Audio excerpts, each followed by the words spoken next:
इस वक्त तमाम तर मीडिया 27वीं आईनी तरमीम के ऊपर फोकस किए हुए है, लेकिन जिस मामले को हम इतनी अहमियत नहीं दे रहे, जिसके ऊपर इतना फोकस नहीं कर रहे, उसका खालिसतन मामला सेहत आम्मा से है। आप किसी भी अस्पताल चले जाएं, आपको वहाँ पर नज़र आएगा कि डेंगू के मरीज़ जिस तरीके से उनकी तादाद में मुसलसल इजाफा हो रहा है और ये जो आउटब्रेक है इस वक्त किस तेज़ी से फैल रहा है, ये एक बड़ी तशवीशनाक सूरत हाल है। हर गुज़रते दिन डेंगू के मरीज़ों की तादाद में इजाफा हो रहा है और इससे अमवात का जो ग्राफ है वो भी इस वक्त बढ़ रहा है।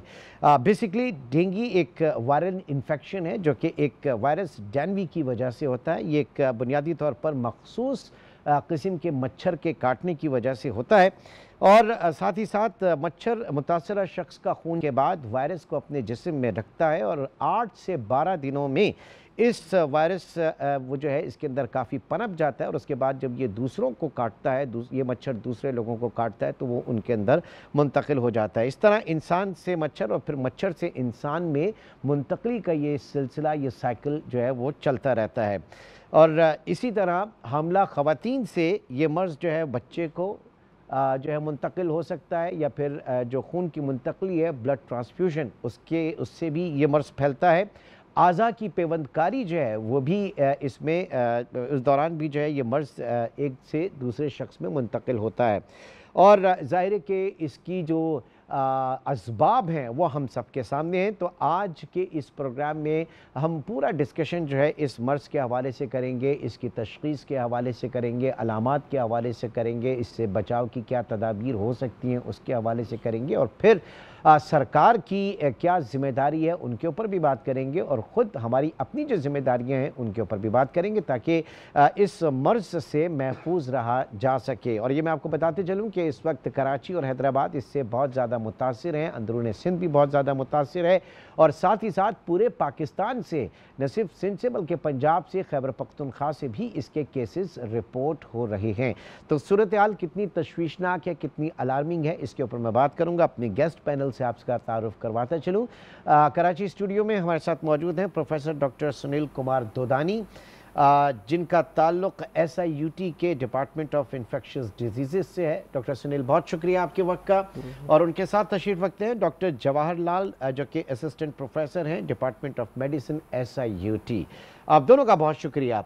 जी डॉक्टर सुनील, सबसे पहले मैं आपसे जानना चाहूँगा, ये जो डेंगू का मर्ज़ है या इसका फैलाव कोई मेरे ख्याल से एक आध दिहाई कबल यानी 10, 12, 15 साल पहले शायद इतना नहीं होता था और या पहले होता था, रिपोर्ट नहीं होता था। पहले तो ज़रा इसके ऊपर मैं जानना चाहूँगा। अच्छा, हमने जो पहली बार डेंगू का सबसे बड़ा असरात फेस किए थे वो 2006-07 में थे, जब कराची में बहुत बड़ा आउटब्रेक आया था। हाँ। हमारे पास। फिर उसके बाद लाहौर में आया 2008-09 के सीज़न में। हाँ। फिर ये हर 2 से 3 साल बाद ये कराची, कभी लाहौर, जो इनके बहुत बड़े बड़े आउटब्रेक्स कराता है। जब वो आउटब्रेक कराता है तो हॉस्पिटल्स भर जाते हैं, तो फिर ये ज़्यादा लोगों की नॉलेज में आता है, फिर ज़्यादा मीडिया पे भी इसके बारे में बात होने लगती है। डेंगू के केसेस वैसे चल रहे होते हैं लेकिन वो क्योंकि बहुत रूटीन से हट के नहीं होते इसलिए पता नहीं चलता। अच्छा, पहले तो वो होता था ना, मच्छर ने काट लिया तो जनाब मलेरिया से वो ज़्यादा होता था, लेकिन ये 10-15 साल वही जो मैं कह रहा हूँ। जी, उसके बाद डेंगू हमारे पास जब से शुरू हुआ, वैसे डेंगू शुरू में ब्राज़ील वगैरह में रिपोर्टेड होते रहता था। हमारे पास जैसे 2006-07 के बाद इसकी टेस्टिंग कॉमन हुई तो उसके बाद रिपोर्ट होना बहुत ज़्यादा ज़रूरी हुआ। और ये कितना डेडली होता है, कितना ख़तरनाक होता है? अच्छा, डेडली वैसे नहीं होता। अगर हम एक प्रोपोर्शन में लें कि 100 पेशेंट्स हैं डेंगू के, तो उसमें से 80% को तो पता भी नहीं चलता कि उनको बुखार हुआ है। हल्का बुखार होगा, सेट डाउन हो जाएगा। लेकिन जो वो 20% पॉपुलेशन है उनको बहुत सीवियर वाला होगा, इतना तेज़ होगा कि उनको हॉस्पिटलाइज भी होना पड़ सकता है। और जो सीवियरिटी आती है वो 5% में आती है, बहुत ज़्यादा नहीं आती कि वो हॉस्पिटलाइज हो के और फिर उनकी डेथ भी हो सकती है। तो वही बात है, जब आउटब्रेक चल रहा होता है तो फिर बहुत सारे पेशेंट्स हॉस्पिटल में दाखिल भी होते हैं बहुत तेज़ बुखार के साथ, और कुछ उसमें सीवियर डेंगू कहलाता है। सीवियर डेंगू के साथ या डेंगू शॉक के साथ जब उनको खून भी बह रहा होता है डिफरेंट जगहों से, उसमें फिर अमवात भी वाक़या होती है। ठीक। सो जर्नली देखेंगे तो बहुत ज़्यादा डेडली नहीं है, लेकिन वो पेशेंट जो हॉस्पिटलाइज होते हैं, क्योंकि हमारा फोकस ज़्यादा उन पे ही होता है, टेस्ट वो लोग कराते हैं जो यूजुअली हॉस्पिटल जाते हैं। जो लोग घर पे बुखार होकर किसी डॉक्टर को टेस्ट ही नहीं कराया तो वो तो हमारी तादाद में आ ही नहीं रहे। तो हमें लगता है कि बहुत ज़्यादा है उस प्रोपोर्शन से, लेकिन नेचुरल हिस्ट्री इसकी देखें तो उसमें लगता है कि ये 80% लोगों को तो पता नहीं चलता। जब उनके खून में टेस्ट करते हैं तो बोलते हैं आपको कभी डेंगू हुआ, कहते हैं नहीं आपके खून में तो हमें लग रहा है। उस टेस्ट से पता चलता है कि उनको पहले लाइफ में कभी ना कभी डेंगू है। अच्छा डॉक्टर जवाहर, ये कितना मुख्तलिफ होता है? मलेरिया से आगे चले जाएं तो क्या मतलब इसके ऊपर जो रिसर्च वगैरह हुई है क्या है बेसिकली डेंगू? देखिए, डेंगू और मलेरिया में बेसिक फ़र्क ये है कि मलेरिया की ट्रीटमेंट अवेलेबल है। मतलब मलेरिया के लिए हमारे पास क्लोरोक्विन है, आर्टम है, जो टैबलेट देते हैं तो मलेरिया ट्रीट हो जाता है और पेशेंट ठीक हो जाता है। डेंगू के बारे में ये है कि डेंगू की कोई भी मखसूस ट्रीटमेंट अवेलेबल नहीं है, तो इसलिए जो दुनिया भर में नहीं है, दुनिया भर में नहीं है। डेंगू की कोई स्पेसिफिक ट्रीटमेंट अवेलेबल नहीं है। डेंगू के अंदर फीवर, मतलब जिसको बुखार कहें हम, बुखार चलता है 4 से 5 दिन, फिर उसका बुखार की शिद्दत टूट जाती है, उसके खून के खलियात, उसके अंदर वीकनेस मरीज़ के अंदर, ये 10-15 दिन तक चलता रहता है। तो डेंगू, मलेरिया, और मलेरिया की भी अगर कहें तो वेरिएंट हैं। मलेरिया में भी बहुत सारे लोगों की डेथ हो जाती है अगर अनकॉम्प्लिकेटेड हो जाए और ट्रीट ना हो टाइम पे। लेकिन मलेरिया की चूँकि हमारे पास ट्रीटमेंट है, तो किसी को अगर हुआ बुखार और टेस्ट में आ गया मलेरिया तो एटलीस्ट एश्योरिटी होगी कि दवा देते ही 24 हो जाएगा। क्योंकि डेंगू अगर किसी को पॉजिटिव आ भी गया तो हमें प्रेडिक्शन ये नहीं है कि वो कितने दिनों में ये टेस्ट, मतलब नौबत होती है कि जनाब टेस्ट जो है वो डेंगू का कराया जाए? अलामात क्या हैं कि इसके बाद टेस्ट जो है आप समझते हैं बीइंग ए फिजिशियन वो जो टेस्ट ज़रूरी है? देखिए, डेंगू की पहली अलामत जो है वो बुखार और उसके साथ जिस्म टूटना। डेंगू को दूसरा नाम दिया जाता है बोन ब्रेकिंग फीवर। तो ख़ास तौर पर मरीज़ ऐसी तकलीफ बताते हैं कि जिस्म पूरा टूट रहा है, जैसे हड्डियाँ टूट रही हैं। इसको डेंगू को कहते हैं बोन ब्रेकिंग फीवर। अगर वो 24 घंटे गुजर गया, 48 घंटे, विदिन 24 to 48 आवर अगर टेस्ट करा लिया जाए डेंगू का, तो मैक्सिमम पॉजिटिविटी वहीं डिटेक्ट हो जाती है डेंगू के टेस्ट की।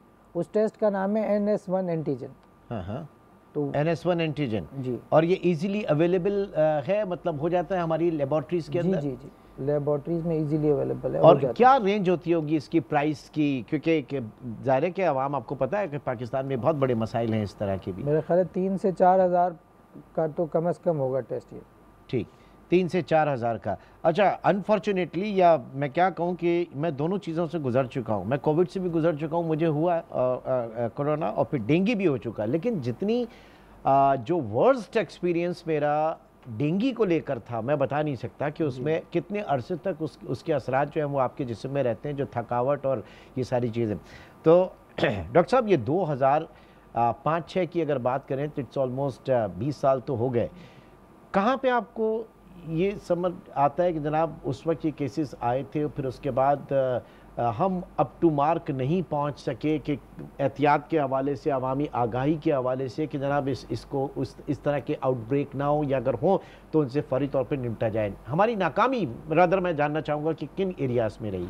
अच्छा, हमारी जिक्र हम ये देखें कि दुनिया के लेवल पे, क्योंकि ये वायरल डिजीज़ है, इसके ख़िलाफ़ डेंगू की वैक्सीन जो बनी है वो 3-4 साल ही हुए हैं। तो इसका मतलब कि हमारे पास भी शायद फ्यूचर में कभी आ जाए, लेकिन अभी डेंगू की वैक्सीन तो एक ही जगह ब्राज़ील से भी शुरू हुई है, उसका कोई बहुत आम लेवल पे अभी नहीं गई है। तो हम बचाओ, इसका मतलब हमें बचाना ये है कि हमें देखना पड़ेगा कि वजह क्या थी। वजह था वेक्टर, जो मच्छर। अच्छा, इस मच्छर में और ये मखसूस मच्छर है? मखसूस मच्छर है। इसके मच्छर में और मलेरिया के मच्छर में ये फ़र्क है कि मलेरिया के मच्छर को गंदा पानी चाहिए होता है और इसके मच्छर को साफ़ पानी भी होता है। ओहो हो, तो साफ़ पानी वो ये कहते हैं इसीलिए कि घर में आप जमा करके ना रखें, साफ़ पानी का बर्तन जो है उसको भी ढांक के रखें। तो इसीलिए देखें इसका जो असरात है ना, वो अर्बन सोसाइटीज़ पे ज़्यादा पड़ा। जो कराची, हैदराबाद में इसका बहुत बड़ा इम्पैक्ट फील होता है as compare to rural areas, क्योंकि हमारे यहाँ वाटर टैंक में हम पानी स्टोर करते हैं। कराची में भी हमारे यहाँ जो स्टोरेज का निज़ाम है वो या तो अंडरग्राउंड है या ओवरहेड है, लेकिन पानी जमा रखते हैं। लोग अपने घरों में पानी की किल्लत की वजह से पतीलों में भर के रखते हैं, बेल्ट बकेट्स में भर के रखते हैं। तो जब वो पानी पड़ा रहेगा तो उसमें पानी पे मच्छर की अफजा होती रहेगी। दूसरा जो बड़ा प्रॉब्लम जो पाकिस्तान कराची में भी देखा गया कि लोगों के जो एसी के वेंट्स होते हैं वो भी पानी पूल अप, फ्रेश वाटर होता है, फ्रेश वाटर पूल अप हो रहा होता है बाहर, तो उस ज़्यादा देखा गया कि इस मच्छर की अफजाइश हो रही होती है एक्चुअली। और वो टायर्स वगैरह के अंदर भी मतलब जहाँ पे पानी पूल अप होगा, जहाँ पानी पूल अप टायर के अंदर, वहाँ पे जहाँ पे पानी पूल अप होगा और फ्रेश वाटर होगा, उस पे इसकी जो है वो बढ़ती रहेगी। अच्छा नहीं तो इसमें क्या करना चाहिए? अगर ज़ाहिर है कि आपको पता है कराची में पानी का कितना बड़ा मसला है, लोग तो उस एरिया में अगर आपको मच्छर है तो फ्यूमिगेशन इज़ अ सोल्यूशन, ताकि इंसेक्टिसाइड्स जो साइड्स यूज़ की जाए। दूसरा कि जब सीज़न चल रहा हो, जैसे इस वक्त सीज़न चल रहा है, तो लोग अपने इसके आप जैसे कहा कि उसको ढाक के रखना चाहिए, उसको ओपन नहीं रखना चाहिए। मच्छर आएगा, ओपन रहेगा तो मच्छर मौजूद रहेगा, अगर आप क्लोज रखेंगे तो मच्छर कम हो जाएगा। लोगों को चाहिए कि अपनी फुल स्लीव शर्ट्स पहने, हाफ स्लीव्स ना पहने, ताकि आपका बाइट का ना हो।